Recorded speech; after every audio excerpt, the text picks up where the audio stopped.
والصلاة والسلام على سيدنا محمد وعلى آله وصحبه أجمعين سبحان الله وبحمده سبحان الله العظيم أما بعد. Alhamdulillah, syukur pada Allah Subhanahu wa taala. Yang dimuliakan pensyarah pengajian kurikulum pendidikan Islam sekolah rendah Al-Fadilah Ustazah Zulina binti Ahmad Zawawi. Seterusnya para rakan-rakan pembentang, saya perkenalkan seorang demi seorang. Di sini kita ada Ustazah Nur Hidayatul Aiman binti Johan. Seterusnya kita ada Ustazah Nurul Aizah binti Muhammad Rodi. Seterusnya saya sendiri, iaitu Muhammad Nasrul Ilmi bin Ahmad. Baik. Jadi Alhamdulillah, hari ini kita sama-sama dapat berkumpul dalam satu sesi perbentangan yang mana kita akan membentangkan tentang kurikulum pendidikan Islam dan juga cabaran IR 4.0 ni. IR 4.0 ni apa dia?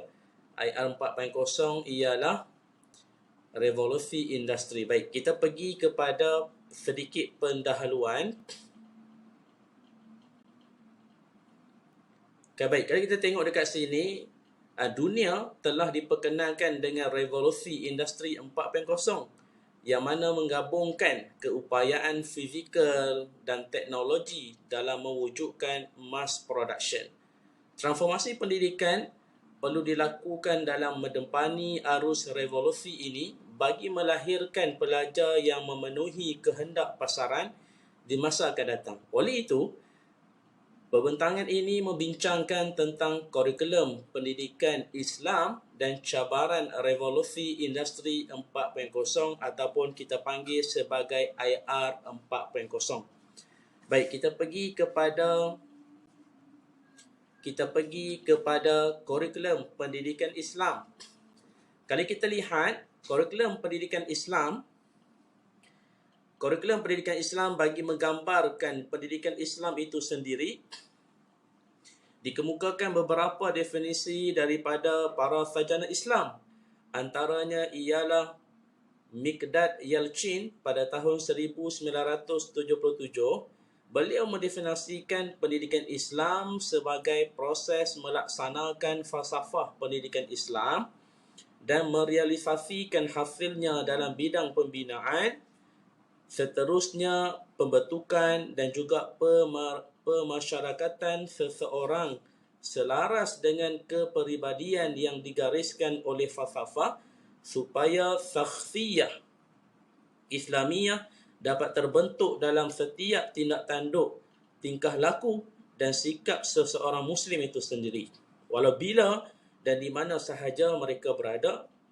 Seterusnya daripada Khurshid Ahmad pada tahun 1973, beliau mendefinisikan pendidikan Islam ini sebagai satu latihan akliyah, jasmaniyah dan rohiyah bertujuan melahirkan manusia yang berkebudayaan tinggi, seterusnya sanggup melaksanakan tanggungjawab sebagai insan yang baik, seterusnya menjadi warga negara yang berguna. Baik, kita beralih sedikit kepada matlamat pendidikan Islam. Matlamat pendidikan Islam yang pertama ingin melahirkan Muslim yang berilmu, beriman, beramal saleh, berketerampilan dan berakhlak mulia. Seterusnya menjadi hamba dan khalifah Allah yang bertakwa serta memberi sumbangan ke arah mempertingkatkan lagi tamadun bangsa dan negara.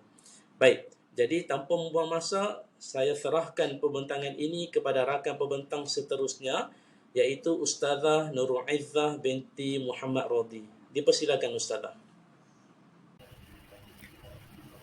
Bismillahirrahmanirrahim. Terima kasih diucapkan kepada Ustaz Muhammad Nasrul Ilmi bin Ahmad atas perbentangan sebentar tadi. Saya Nurul Aizah binti Muhammad Rozi akan meneruskan perbentangan berkaitan dengan revolusi industri 4.0.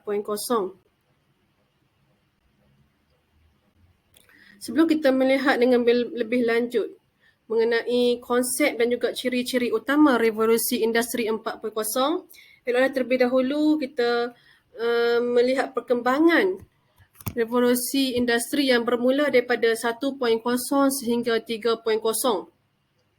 Revolusi industri pertama bermula dalam tempoh 1820 sehingga 1840 di Great Britain, di mana perubahan dalam sektor perbuatan menggunakan tangan kepada penggunaan mesin yang dikuasai oleh tenaga wap dan air. Ketika mana sebelum revolusi 1.0 manusia menggunakan tenaga sepenuhnya dalam sektor pertanian dan sebagainya sebelum tanpa menggunakan sebarang penggunaan mesin.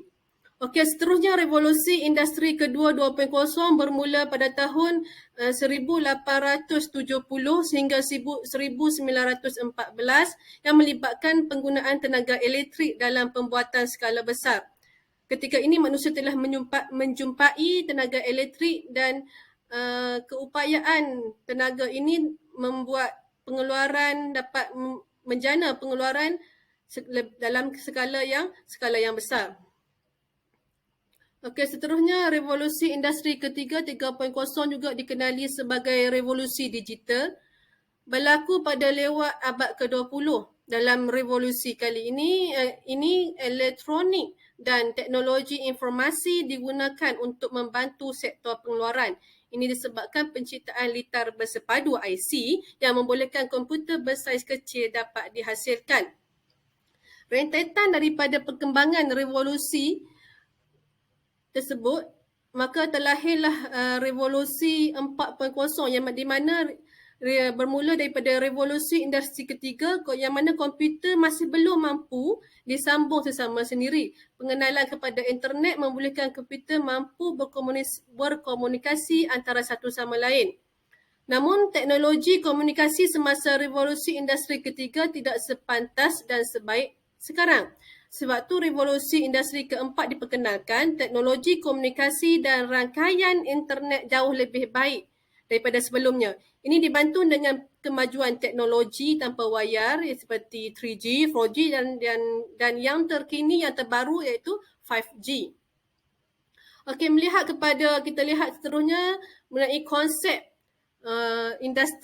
revolusi industri. Menurut Profesor Bersekutu Dr. Sawal Hamid bin Ali, pensyarah kanan di Jabatan Kejuruteraan Elektronik dan Sistem UKM, dia mengatakan IR 4.0 adalah mengenai sistem cyber, fizikal yang boleh menghubungkan dunia digital dengan sistem biologi seperti manusia melalui internet.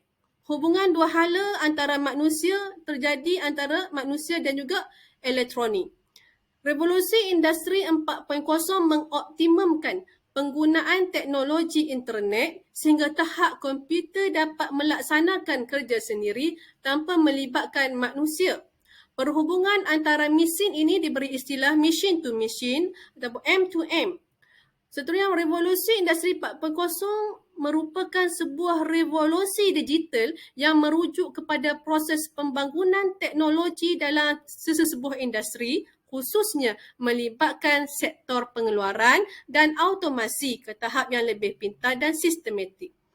Proses peralihan industri ini juga adalah dikenali sebagai smart factory, di mana setiap sistem yang diimplementasikan adalah lebih fleksibel dan sistematik serta dapat menyesuaikan diri dengan situasi baru yang lebih mencabar. Kita lihat pula ciri-ciri utama revolusi industri 4.0. Yang pertama, breadth and deep atau keluasan dan kedalaman. Yang kedua, sistem impak atau impak menyeluruh. Dan yang ketiga ialah velocity, kelajuan. Hasil daripada ciri-ciri revolusi industri 4.0 iaitu yang pertama, teknologi lebih canggih dan pintar daripada sebelumnya. Mesin menjadi entiti bebas yang mengumpul data dan menganalisis. Dan yang ketiga, pengoperasian mesin secara bebas. Okey, kita lihat pula cabaran industri revolusi 4.0 dalam pendidikan kurikulum pendidikan Islam. Perkembangan revolusi industri 4.0 memberikan kesan secara langsung kepada pelbagai bidang, termasuklah bidang pendidikan. kerana menjadi asas kepada penyediaan tenaga kerja di masa hadapan. Oleh itu, penekanan terhadap sektor pendidikan merupakan satu keperluan agar tenaga kerja yang dihasilkan melalui sistem pendidikan negara dapat memenuhi keperluan pasaran pekerjaan berteraskan revolusi industri 4.0. Di antara usaha yang dilakukan oleh pihak kerajaan untuk memenuhi keperluan revolusi industri 4.0 bermula daripada pendidikan awal, pelaksanaan pembelajaran melalui pembelajaran di sekolah yang menggunakan elemen merentas core curriculum EMK, pembelajaran abad ke-21, Part 21 dan yang ketiga, kemahiran berfikir aras tinggi iaitu KEBAT. Okey, kita lihat dulu elemen merentas core curriculum. Apa yang boleh dikaitkan kemahiran pelajar melalui elemen merentas core curriculum. EMK merupakan unsur nilai tambah yang diterapkan dalam proses pengajaran dan pembelajaran PDP.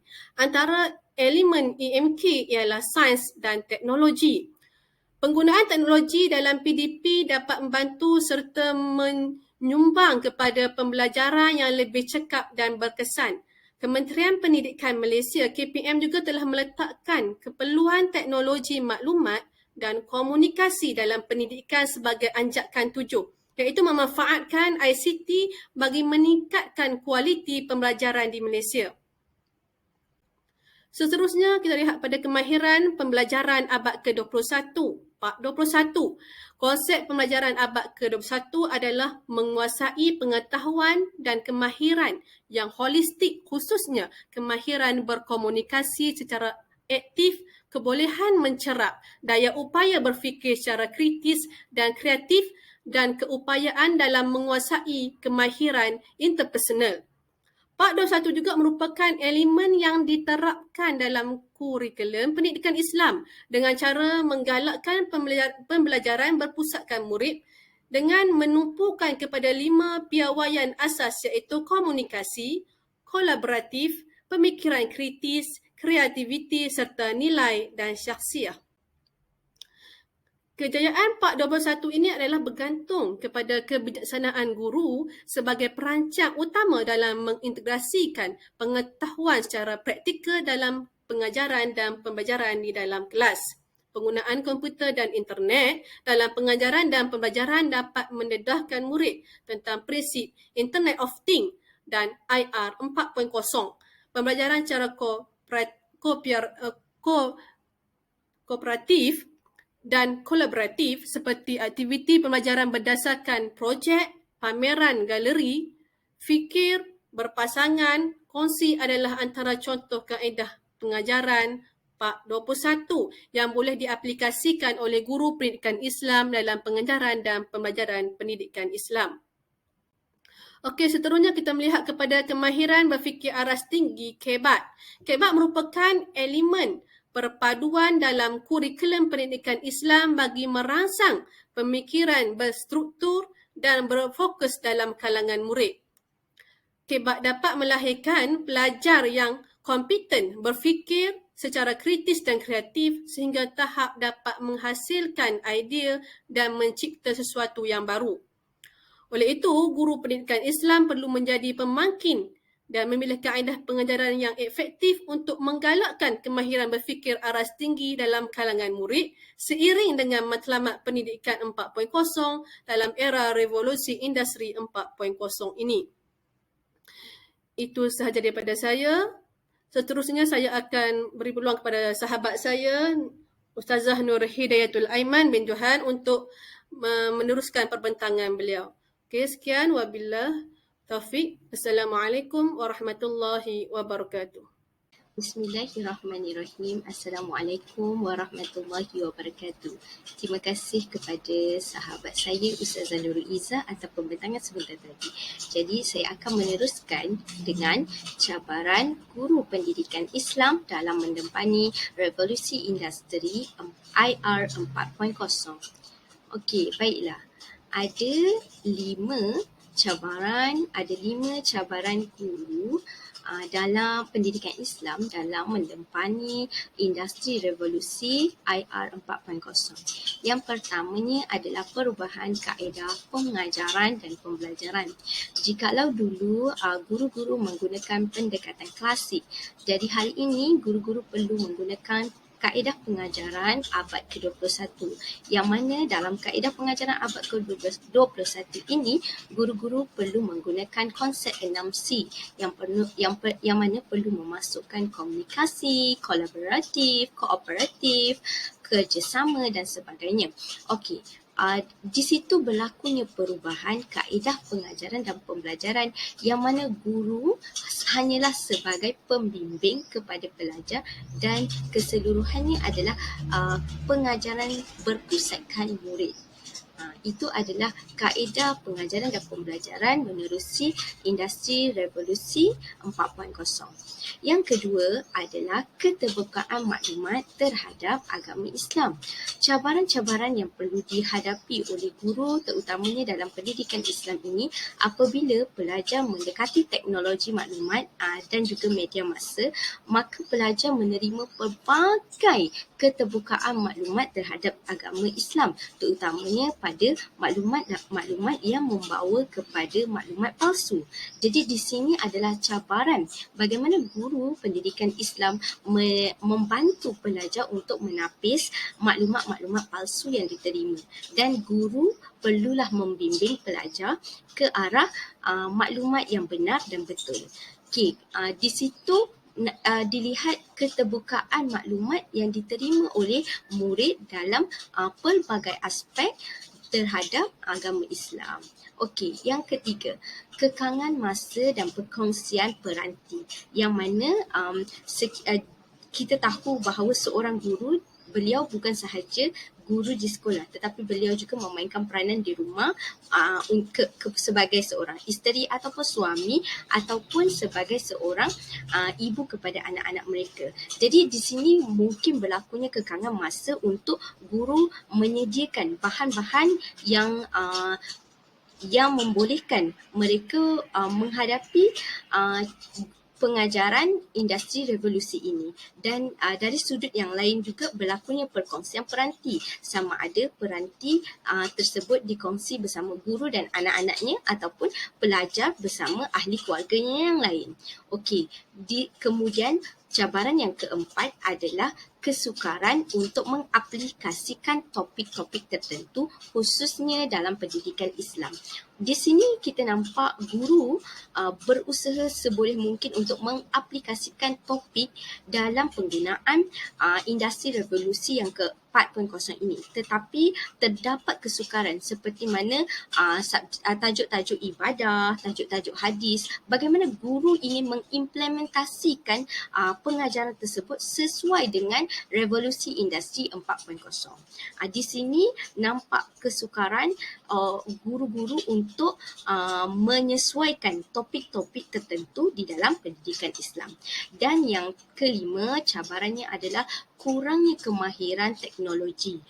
Ini diakui oleh guru-guru yang senior, yang mana mereka kurang kemahiran untuk menggunakan teknologi. Tetapi di sebalik pandemik COVID-19 telah membuka hikmah yang luas, terutama semua guru-guru berusaha untuk memahirkan diri dalam menggunakan teknologi yang ada dan juga digital untuk menarik minat para pelajar dalam menggunakan teknologi dan menarik minat untuk belajar ke arah pembelajaran bermakna. Okey, Baiklah, seterusnya kita pergi ke langkah mengatasi cabaran industri revolusi 4.0. Ada 5 langkah mengatasi cabaran industri revolusi 4.0. Pertamanya adalah penguasaan ilmu kemahiran dan Internet of Things, IoT, Big Data dan juga teknologi IR 4.0 perlu dipertingkatkan. Semua guru-guru perlu dipastikan penguasaan terhadap ilmu dan kemahiran ini cukup kepada guru-guru untuk disampaikan kepada para pelajar. Kemudian yang kedua, pendidikan teknologi perlu dikuasai oleh guru dalam proses pengajaran dan pembelajaran. Kerana hari ini pendidikan kita memerlukan kepada pendidikan secara digital dan kebanyakannya menggunakan seperti project based learning dan sebagainya. Jadi memerlukan kepada pendidikan teknologi yang sangat-sangat penting kepada guru. Kemudian yang ketiga, prasarana dan kemudahan digital perlu disediakan dengan baik dan cukup. Hal ini perlu diambil kewajarannya oleh pihak sekolah dan juga Kementerian Pendidikan Malaysia untuk menyediakan prasarana yang cukup dan kemudahan digital yang cukup di sekolah untuk guru-guru mengimplementasikan penguasaan kemahiran digital masing-masing untuk disampaikan kepada para pelajar. Yang keempat, penguasaan pendidikan abad ke-21 perlu dititik beratkan oleh guru-guru untuk menyediakan pelajar ke arah kepribadian yang unggul. Seperti mana yang kita tahu, pembelajaran abad ke-21 ini adalah untuk menyediakan pelajar-pelajar untuk memenuhi pasaran yang mana pelajar mampu berfikir mengikut aras yang tinggi. Pelajar perlu mampu untuk menganalisis setiap pembelajaran yang dilakukan dan pelajar juga boleh kompeten untuk melakukan sesuatu. Dan yang terakhir, yang kelima, guru perlu mempelajari kemahiran yang baru seiring dengan revolusi industri 4.0. Besar hikmahnya apabila berlaku pandemik COVID-19 yang mana tak kira guru senior atau guru muda, masing-masing berusaha mempersiapkan diri dengan kemahiran-kemahiran baru seperti menguasai teknologi-teknologi dalam pendidikan seperti menggunakan Google Meet, seperti menggunakan Google Classroom, menggunakan quizzes dan sebagainya dalam melaksanakan aktiviti pengajaran dan pembelajaran. Okey, baiklah. Seterusnya kita pergi kepada kesimpulannya daripada kurikulum pendidikan Islam dan cabaran industri revolusi IR 4.0. Ada beberapa yang saya dan sahabat-sahabat kami senaraikan. Yang pertama adalah impak revolusi industri 4.0 secara tidak langsung berkait dengan pembentukan modal insan dan telah memberi kesan kepada sistem pendidikan di Malaysia. Yang mana industri revolusi 4.0 ini bukan sahaja membawa negara ke arah lebih maju tetapi juga perlu seiring dengan modal insan yang perlu dibangunkan dan guru-guru berperanan dalam menghasilkan modal insan yang boleh diterima di pasaran dan juga akhlaknya diterima oleh sesuai dengan peredaran zaman. Kemudian yang kedua, perkembangan automasi yang semakin pesat menunjukkan tanda-tanda bahawa pendidikan, khususnya pendidikan Islam, perlu beradaptasi demi melahirkan individu yang kompetitif dan bersedia menempuhi arus revolusi industri 4.0. Hal ini kita dapat lihat apabila banyaknya hari ini semuanya menjurus ke arah robotik dan elektronik, maka kita perlu melahirkan guru-guru pendidikan Islam perlu kreatif dan kritis untuk melahirkan anak-anak murid dan individu-individu yang kompetitif dalam pendidikan Islam. Yang ketiga, setiap golongan termasuk guru perlu bersedia berdepan dengan pelbagai cabaran era IR 4.0 agar modal insan yang dilahirkan menerusi sistem pendidikan kekal menjadi umat yang wasatiyah yang tidak terlalu terikut-ikut dan hanyut dalam alam materialism. Di sini penekanan aspek nurani iaitu aspek akidah dan juga akhlak benar-benar perlu ditekankan kepada pelajar-pelajar agar modal insan yang ingin dibangunkan ini dapat dipandu untuk menuju kesejahteraan dan keamanan semasa menghadapi cabaran IR 4.0. Oleh itu, guru-guru perlu berusaha untuk menyediakan pelajar ke arah pelajar yang lebih kompeten dengan menyediakan diri pelajar ke arah yang lebih baik untuk masa hadapan. Itu sahaja daripada kumpulan kami, kumpulan 6 yang membincangkan tentang tajuk Kurikulum Pendidikan Islam dan Cabaran Industri Revolusi IR 4.0. Semoga dengan apa yang dibentangkan dan dibincangkan ini dapat diambil manfaat bersama untuk melahirkan modal insan ke arah yang lebih baik. Wallahu a'lam. Assalamualaikum warahmatullahi wabarakatuh. Terima kasih.